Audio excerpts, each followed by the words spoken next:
In March 1933, a catastrophic blizzard swept across the eastern United States, known as the Great Blizzard. Over 20 states were affected, with some regions receiving up to 40 inches of snow.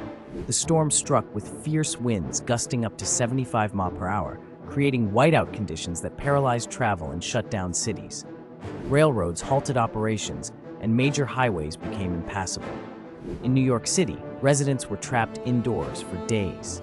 The blizzard claimed more than 200 lives, with countless injuries. It prompted improvements in weather forecasting and emergency response, shaping how authorities manage severe winter storms today. This event remains a pivotal moment in meteorological history.